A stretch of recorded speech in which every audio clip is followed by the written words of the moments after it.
Et bonjour à toutes et à tous, c'est Céline pour la Chambre ludique.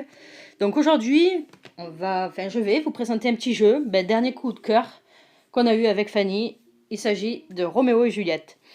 Donc c'est un jeu coop pour exclusivement 2 joueurs. Et c'est un jeu à partir de 14 ans pour une durée d'environ 40 minutes.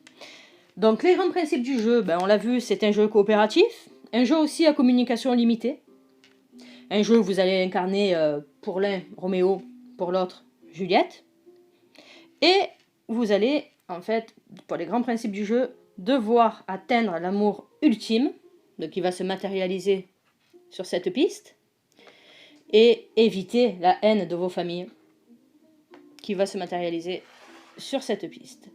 Donc c'est une condition de victoire. Si vous atteignez l'amour suprême, vous gagnez. Par contre, si la haine vient à son apogée, Roméo et Juliette auront le destin qu'on leur connaît. Alors, au niveau du matériel, qu'est-ce que nous avons ? Nous avons, peut-être que vous le verrez tout à l'heure en fin de vidéo, mais nous avons un très beau coffret de jeu, en fait, qui fait boîte de jeu, et qui, quand il se déplie, fait plateau de jeu. Nous avons les marqueurs, donc nous avons le marqueur N, le marqueur Amour, et le marqueur d'acte, parce que le jeu va se jouer en 3 actes. Nous avons aussi un jeton cœur, donc avec une face passion et une face raison, parce que vous allez devoir prendre des décisions. Nous avons aussi les personnages, donc Roméo et Juliette. Alors Roméo et Juliette. Voilà, hop, hop. Nous avons les membres de la famille Capulet pour Juliette et les membres de la famille Montaigu pour Roméo. Donc les rouges, ce sont, vous l'avez compris, les Montaigu. Donc il y a les parents, et je ne vais pas rentrer dans les détails pour les autres. Et nous avons, donc ils sont au nombre de 3 pour Roméo. Et nous avons 4 membres de la famille Capulet, dont la nourrice, qui aura un petit rôle important dans le cours du jeu. Nous avons aussi le frère Laurent. Donc le frère Laurent, où est-il ? Il est là. Donc c'est un peu le médiateur. C'est le sage, le compréhensif. Donc où se trouvera le frère Laurent ? Il n'y aura pas de haine. Et nous avons l'allégorie de la haine. Alors l'allégorie de la haine, elle, où elle se trouve, tout le contraire de frère Laurent, mais viendra attiser la haine entre les familles. Ensuite, comme matériel, nous avons les cartes. Donc nous allons avoir des cartes personnages et des cartes lieux. Donc personnages et lieux. Donc les cartes personnages correspondent, comme on l'a vu, aux personnages du jeu. Donc les Capulet, les Montaigu, le frère Laurent et l'allégorie de la haine. Et nous allons avoir des cartes lieux qui correspondent aux différents lieux sur le plateau. Alors nous avons l'église, nous avons la cellule du frère Laurent, le salon Montaigu, la rue de Vérone, le balcon de Juliette, la salle du bal Capulet. Chaque pièce a si vous vous trouvez dessus, vous allez pouvoir faire des actions. Donc des actions différentes que l'on verra tout à l'heure dans l'exemple. Mais ça sera principalement de déplacer en fait des personnages du plateau. C'est tout pour les cartes. Donc nous avons 7 lieux en tout, 7 cartes lieux et 7 cartes chaperons. Donc chaperons, c'est les membres de la famille. Donc nous allons aussi avoir des cartes événements qui vont venir en fait agrémenter cette piste d'événements et qui vont nous apporter des difficultés, des contraintes de déplacement, des avantages, etc. Nous avons ensuite les jetons missives. Alors les jetons missives, ce sont en fait les courriers que vont s'envoyer Roméo et Juliette en loose dé de leur famille.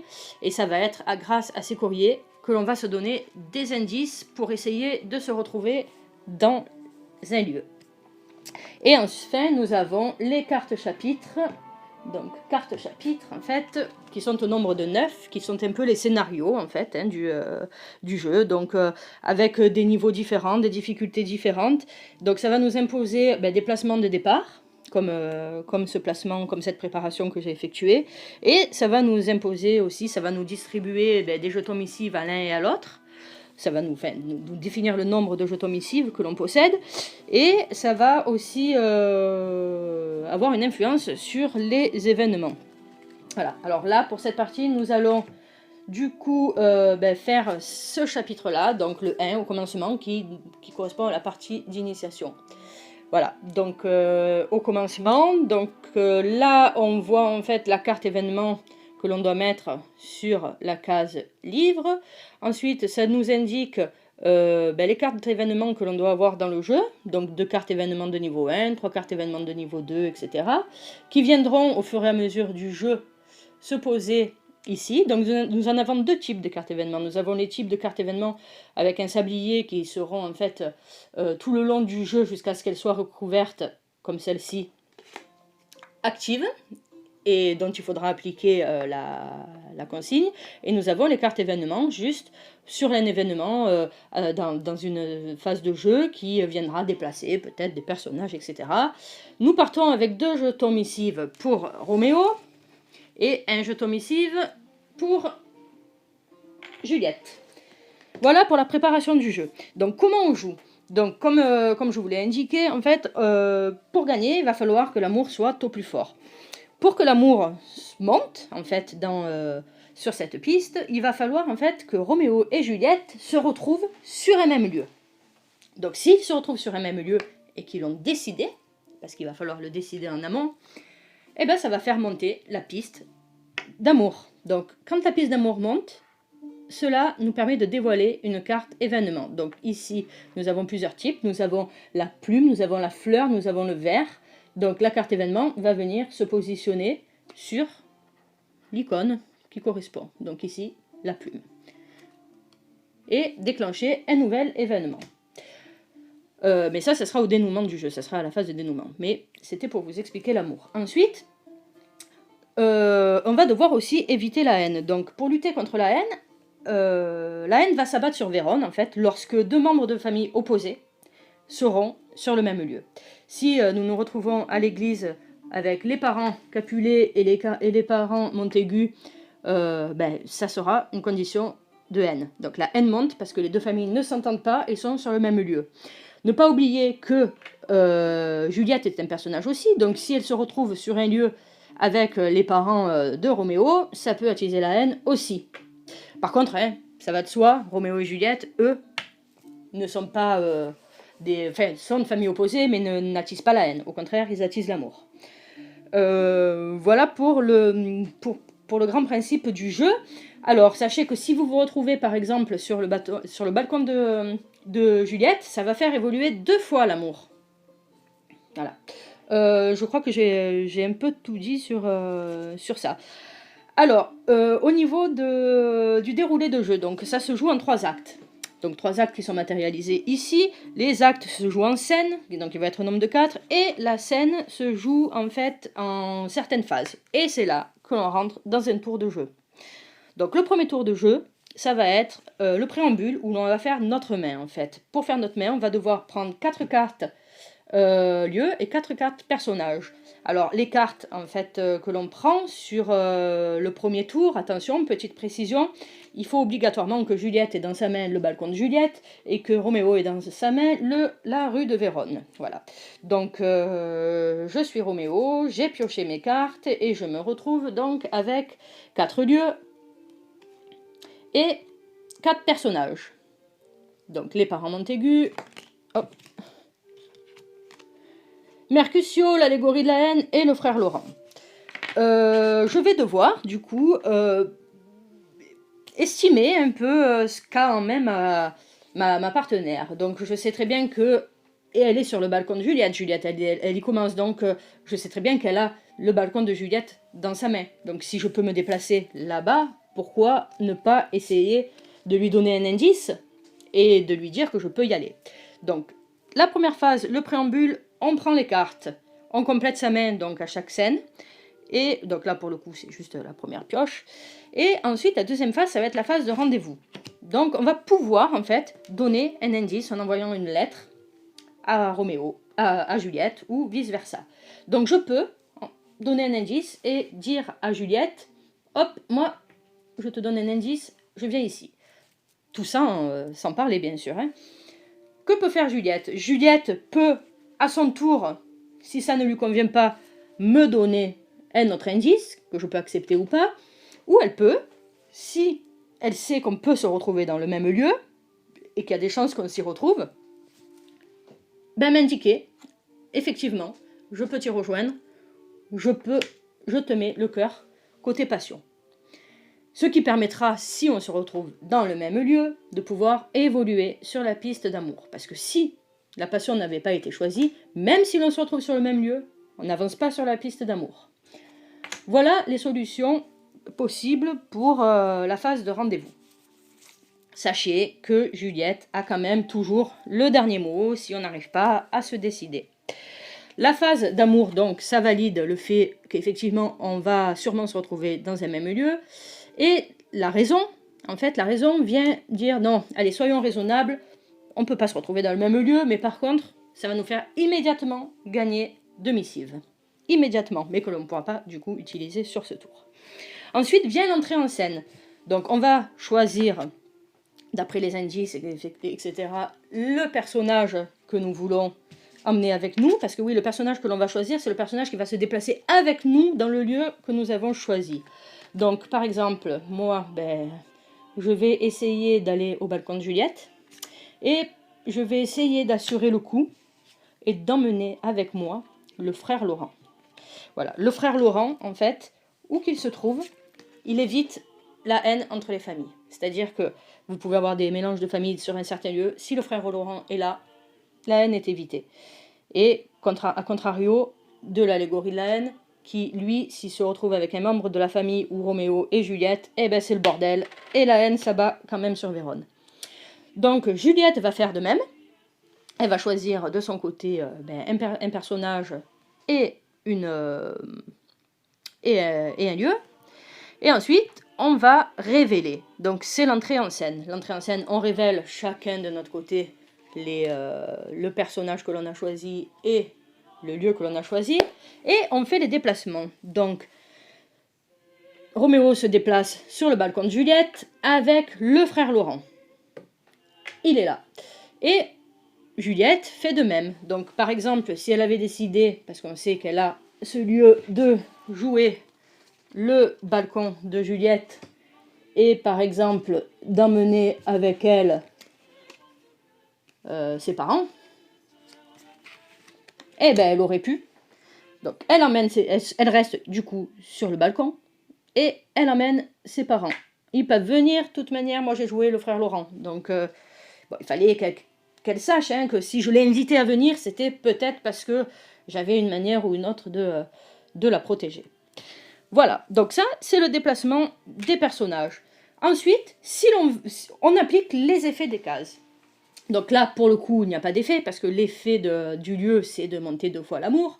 Mais si nous étions retrouvés ici, par exemple, dans la salle du bal Capulet, nous avions l'opportunité de déplacer des personnages Capulet d'une ou plusieurs cases. Donc nous avions le choix de déplacer 2 personnages dans le même sens d'une case, ou de déplacer un personnage de 2 cases.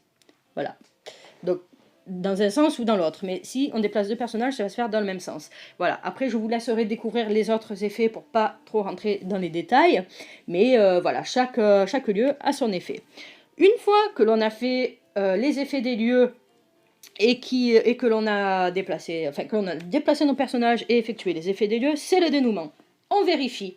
Donc, si Juliette, d'abord, se trouve sur la même case que sa nourrice, sur le même lieu, pardon, avec les cases, que sa nourrice, elle gagne une missive. Donc c'est le cas, Juliette est avec sa nourrice, elle gagne une missive. Ensuite, la haine s'abat sur Vérone, si des personnages de famille opposées se retrouvent dans le même lieu. Ce n'est pas le cas, ils sont tous ensemble, l'allégorie est seule, pas de montée de haine. Ensuite, l'amour grandit si on avait choisi l'amour et que nous retrouvons sur le même lieu. Mais là, nous sommes dans le balcon de Juliette, donc l'amour va grandir 2 fois.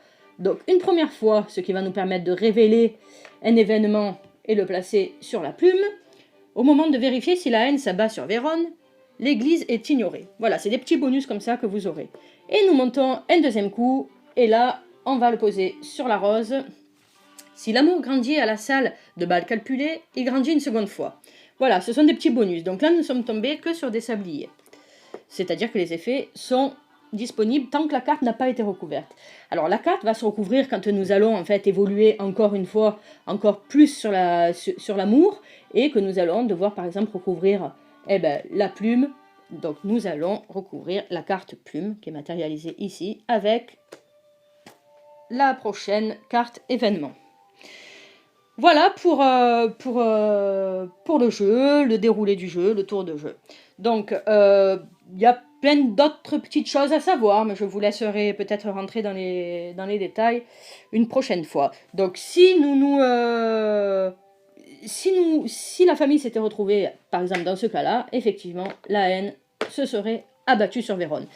On peut faire s'abattre la haine, excusez-moi, mais gagner aussi en amour. C'est peut-être aussi là une stratégie à avoir. Bon, on s'expose un peu, on prend un risque que nos familles se disputent un peu, mais en tout cas, nous, on s'aime. Voilà pour le tour de jeu. Donc, qu'est-ce qui va se passer? On va jouer plusieurs scènes comme ça, c'est-à-dire qu'à chaque phase de jeu, à chaque fin de dénouement, on va faire le préambule et repiocher une carte dans sa main. Et ainsi de suite sur les tours. Jusqu'à ce qu'on les fait 4 fois. Du coup, quand on l'a fait 4 fois, ça correspond aux scènes. Et du coup, on va changer d'acte. On va passer au deuxième acte quand on va plus avoir de disponibilité de cartes. On passe à l'acte 2. Et attention, la petite subtilité, il va falloir garder dans votre main, alors les cartes de votre main, pas les cartes que vous avez posées et qui sont face visible, hein, qui vont aussi vous aider à voir ce que votre partenaire a joué ou pas, mais vous allez pouvoir garder une carte de votre main pour l'acte d'après. Donc une carte de chacun, bien sûr, une carte personnage et une carte lieu. Voilà, ce qui va vous permettre de partir peut-être sereinement sur la première scène du deuxième acte. Voilà, voilà pour le déroulement des actes. Donc pour donner notre avis sur le jeu, c'est un jeu qu'on apprécie vraiment ces derniers temps, hein, qu'on a ressorti pas mal de fois. Alors on a fait la partie d'initiation plusieurs fois. Et on a fait aussi d'autres chapitres, et le chapitre 2 aussi, notamment. Et nos familles ont eu raison de nous, voilà. Et on a eu un destin tragique.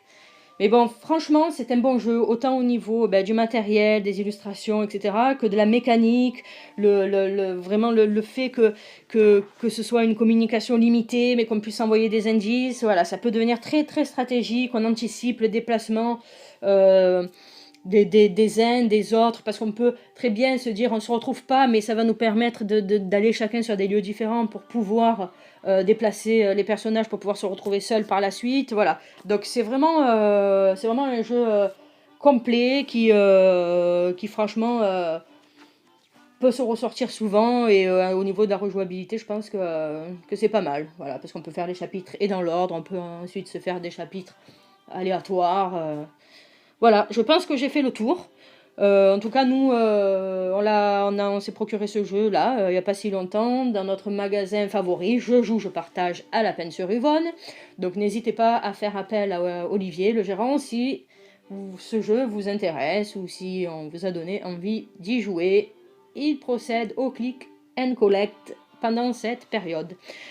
Allez, je vous souhaite un bon jeu. J'espère que cette petite démo vous a plu. Allez, une très bonne journée. Au revoir.